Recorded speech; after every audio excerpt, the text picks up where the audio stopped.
एक समय की बात है, महादेव पहाड़ी के जंगल में प्रशांत नामक शेर रहता था।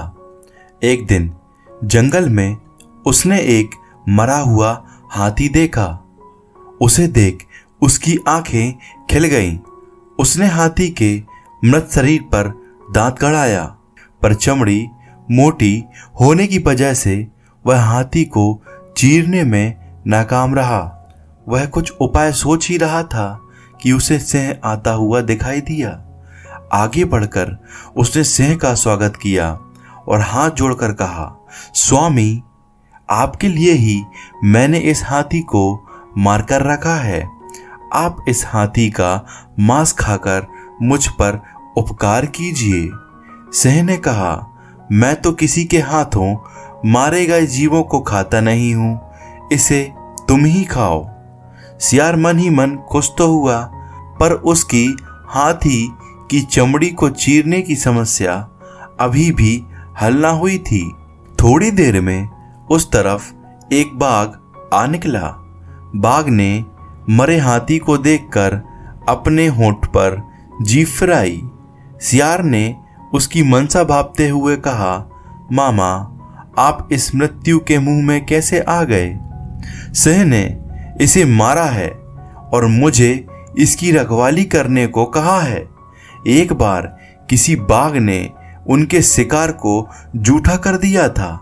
तब से आज तक वे बाघ जाति से नफरत करने लगे हैं।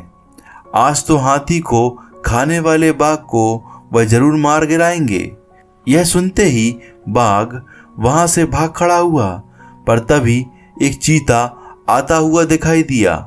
सियार ने सोचा, चीते के दांत तेज होते हैं, कुछ ऐसा करूं कि यह हाथी की चमड़ी भी फाड़ दे और मांस भी ना खाए।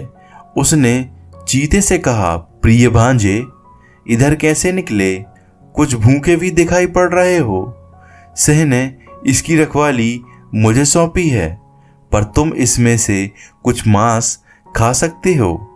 मैं जैसे ही सिंह को आता हुआ देखूंगा तुम्हें सूचना दे दूंगा, तुम सरपट भाग जाना। पहले तो चीते ने डर से मांस खाने से मना कर दिया, पर सियार के विश्वास दिलाने पर राजी भी हो गया। चीते ने पल भर में हाथी की चमड़ी फाड़ दी। जैसे ही उसने मांस खाना शुरू किया कि दूसरी तरफ देखते हुए सियार ने घबराकर कहा, भागो, सिंह आ रहा है।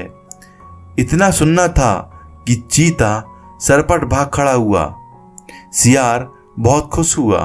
उसने कई दिनों तक उस विशाल जानवर का मांस खाया। सिर्फ अपनी सूझबूझ से छोटे से सियार ने अपनी समस्या का हल निकाल लिया।